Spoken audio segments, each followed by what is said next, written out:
Just nu så pågår Nordiska rådets toppmöte i Stockholm, i hjärtat av vårt land. Det här ska egentligen symbolisera nordisk enighet och samarbete. Men vem är på plats som huvudgäst? Jo, Ursula von der Leyen, EU-kommissionens ordförande. För första gången under Nordiska rådets 73 år långa historia så deltar och talar EU-kommissionens ordförande. En som ska kommentera detta och ha en del att säga om detta, det är ingen mindre än Mads Palsvig som vi har med oss här över länk. Varmt välkommen Mads!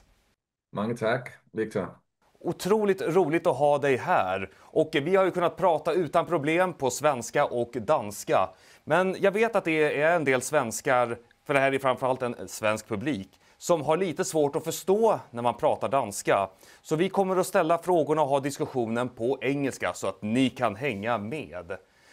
But to start with the first question, Mads, then, why do you think that Ursula von der Leyen was invited to this session, this summit by Kristersson and Petteri Orpo? Well, I think the theme here is globalism. And globalism, it is actually in my view, it is Bolshevism. It is just like in the Soviet Union, everything is controlled from the center, from Brussels. It's a non-elected European Commission, just like in the Soviet Union before. And it's the same deep state, the same people who are pulling the strings behind it. It is some super wealthy banksters who are controlling the money creation, and this is basically what is going on. If I may just add one thing, because of course, don't know as much about Sweden as you do and your listeners, but I know a little bit about Denmark. Since 2011, we have had a de facto one-party state. And I mean that seriously, and it's very clear to see this was when every single political party decided to carpet bomb Libya based on false information from only one employee at Amnesty International, who later regretted and admitted that he was misinformed, that allegedly Gaddafi had killed his own civilians. And so that rumor was enough for the mainstream media to push out the lie that he was killing his own population, leave alone that half the population were literally in the streets demonstrating pro-Gaddafi, all wearing their green flags. In Denmark, normally we would have the left-wing parties voting against taking part in America's wars, most of the time on behalf of Israel, who through AIPAC is bribing nearly every member of US Congress. So USA is de facto a satellite, a colony of Israel right now. And so since 2011, we were a one-party state because all political parties had blood on their hands. So now they have them by the balls, because if there should be any justice, they should all go to prison for genocide. Or the entire Danish parliament in 2011 should be in jail. And they all know that because they destroyed a wonderful country with a very high standard of living. Now there are open slave markets. There are, there are terrorists that are raping the local women and stealing. There's a civil war between the eastern part and the western part. And we can see since then, we have not had any opposition against the globalists' theme. So it's very smart. You get something on. We all know about the Epstein, how they have some files on the politicians in America. But in the Danish case, they have them by the balls because they are guilty of genocide. And that's why we've seen them, just toe the party line, the climate.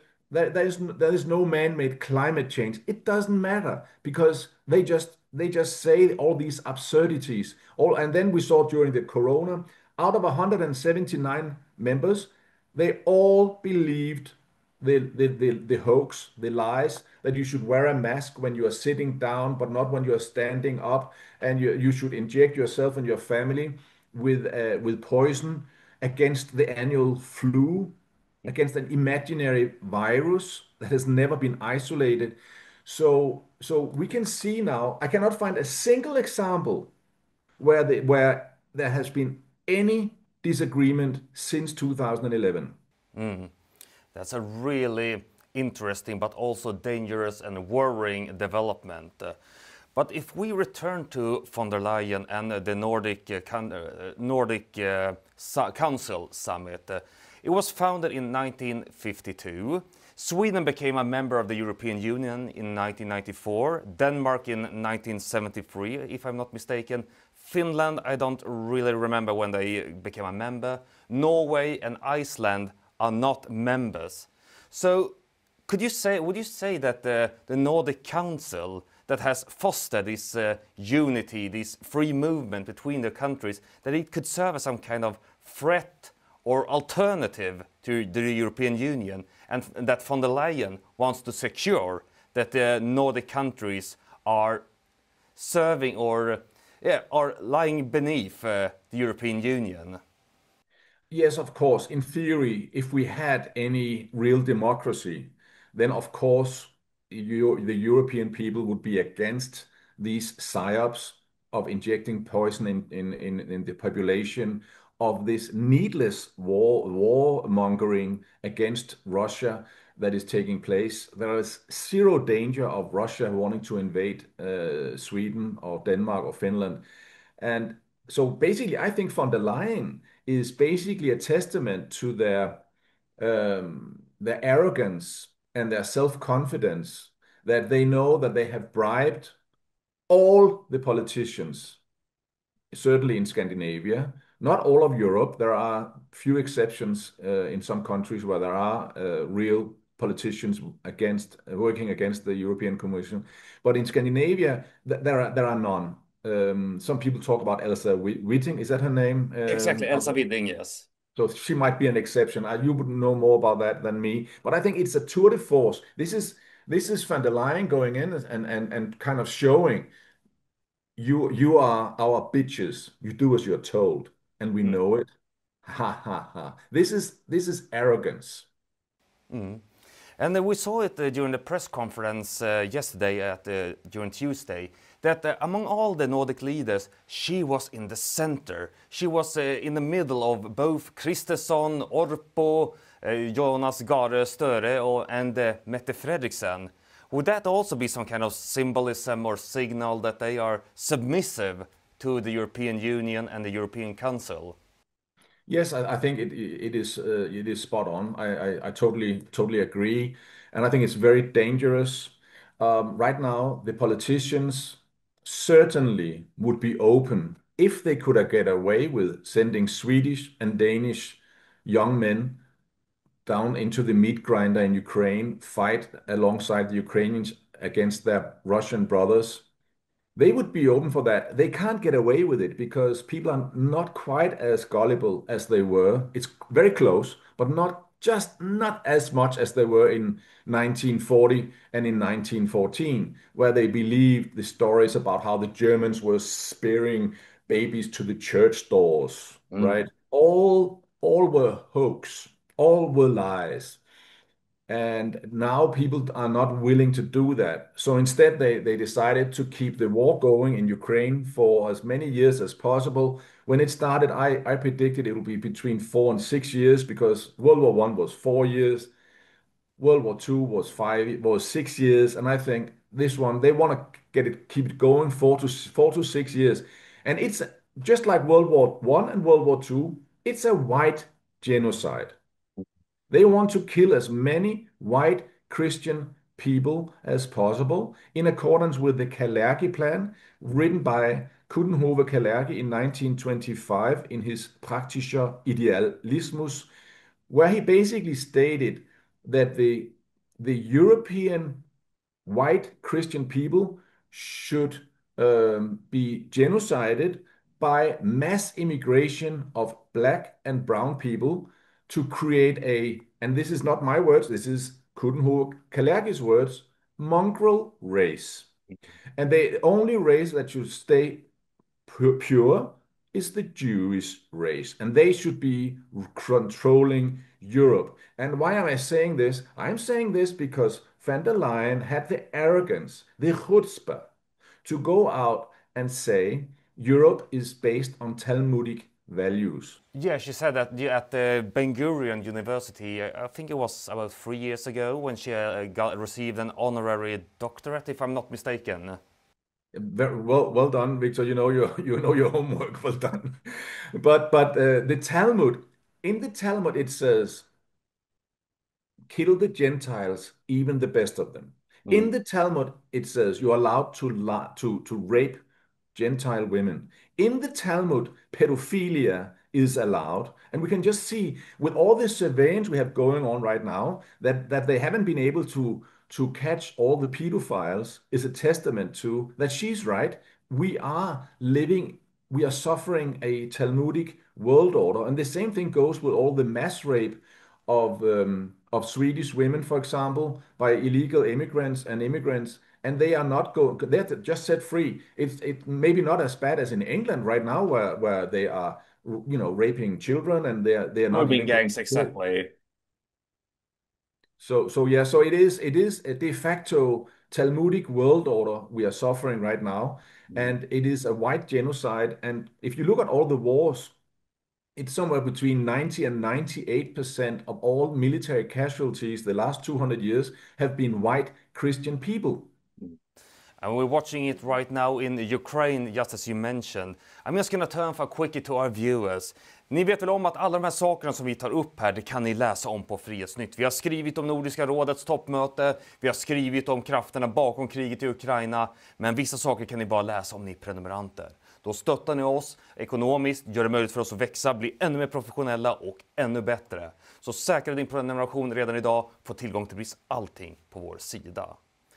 But to return to the question of Ukraine, that was quite a certain topic during the press conference, and it has been very central in the discussions between the Nordic countries and the European Union. They spoke about seizing the frozen Russian assets. They spoke about uniting and putting up a united front against the Russians with both the European Union, with Norway and everything. Would you say also that this session, the Council session summit this year, is a preparation for more warmongering among the Europeans? They are pressurizing and lobbying for crimes against humanity and white genocide nonstop. So the short answer is yes, that is exactly what they're doing. And when you say that they're thinking about stealing Russian assets, mind you, they have already frozen the individual Russian people's assets. Now, my wife is Russian Jewish, by the way, and so we have not been able since 2022 been able to fly directly to my mother-in-law in Moscow. We have not been able to transfer money to her. We've not even been able to send a package. When we travel there, we have to fly through Serbia or Istanbul. And and I have a Russian friend in Denmark, and I have, of course, I know other Russians. Suddenly, without any notice, Russian people living in the West had all their assets frozen. They could, I mean, you have Russians, there were Russians who were living in Spain. All of a sudden, the assets were frozen. They had no money. They were allowed to take, I think, 100 euro out per day. So they couldn't even afford a plane back to Moscow. And the same in London. You have people who love the West so much that they take their kids and put them in expensive English private schools. They buy property in England. They love the West. Many of them are probably against Putin. But the West is so evil that they punished the entire Russian race just for being Russian, for what their government did. Whether they are pro-Putin or against Putin doesn't matter. Whether they are pro the war in Ukraine or not doesn't matter. All the Russian citizens in the West had their assets frozen. That is a crime against humanity. And I am so, I don't know what the right word is, but I'm really, really angry that so few Danes and Swedes are speaking out against it. Oh, it's just Russians. No, it's not. It's a matter of what is right and what is wrong. And it's about what is justice and what is injustice. And if you Swedish listeners and Danish listeners, if you don't speak out against this robbery, you do not have any karmic protection when the Bolshevik, von der Leyen, and the bankster criminals will do the same to you because you didn't speak out when they stole the money from the Russians. So therefore, you do have no karmic protection. And for example, you can read the book The Great Taking, written by my good friend David Webb, who's also a former investment banker. He incidentally lives in Stockholm with his family. He wrote a book, The Great Taking, where he documents exactly how they legally have changed the legislation. So next time they create a banking crash, they are allowed legally to steal all your assets, and all your bank accounts, all your security portfolio, all your equities, all your bonds. Legally, they can steal everything. So he published this book, and he's now working in several states in the U.S. to change the legislation so that the banks cannot steal the assets of their clients. A final question for this interview that also concerns the frozen Russian assets and also this summit. They have failed twice to confiscate those assets, mostly thanks to Viktor Orban, but also Robert Fico and Bart Wever of Belgium. But from this summit, when they spoke about seizing and making sure that Ukraine was still financed for the war, would you say that they would make another further attempt pretty soon to seize those assets and also have them use them to pay for those Gripen airplanes? So I think they will try, but it is difficult to do it on a government versus government level because you have no plausible deniability.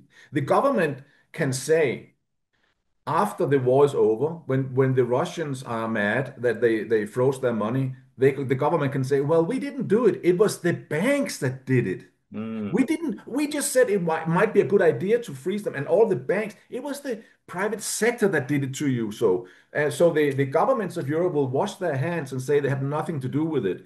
And we can see the same with where you can see the sanctions are against my mother-in-law.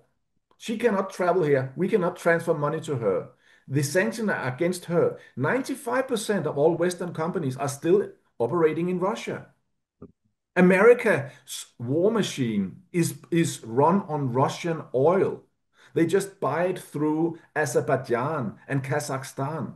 Everybody knows that. Everybody knows that. So with the one hand, they over here they bomb the Nord Stream gas line, and they say that Europe cannot buy oil from Russia. And with the other hand, don't look over here. Look over here. You can't buy from oil. Don't look over here. We, the US, are still focus on the Baltic Sea and the Nord Stream, but don't focus on what's happening across the Atlantic. Yeah, exactly. It's a real incredible hypocrisy. But hopefully it will never not come to that, and Viktor Orban will keep stopping them from conducting this great robbery, and hopefully he will play a pivotal role in making peace in Ukraine and establishing normal relations with Russia. But thank you very much, Mads, for being with us here today and commenting on this Nordic Council Summit. Thanks for having me, Victor. Yeah. And I think we can go back to speaking Swedish and Danish. Det var ett riktigt nöje att ha med dig här och jag hoppas vi kommer få se dig i rutan igen. Och ni som ser det här, tack så mycket för att ni har sett det här. Jag hoppas att det når ut till både svenskar, danskar, norrmän, engelsktalande och alla andra runt om i Europa. Det här är viktiga ord som behöver tas del av. Och ni som bor i Sverige och befinner er i Stockholm, glöm inte bort att den 7 november på fredagen har ni möjligheten att träffa både oss och Magnus Stenlund när han ska hålla sitt föredrag om svensk historia, den rasande maktkamp under tusentals år. Säkra din biljett via vår webbutik. Vi ses som vanligt igen inom kort.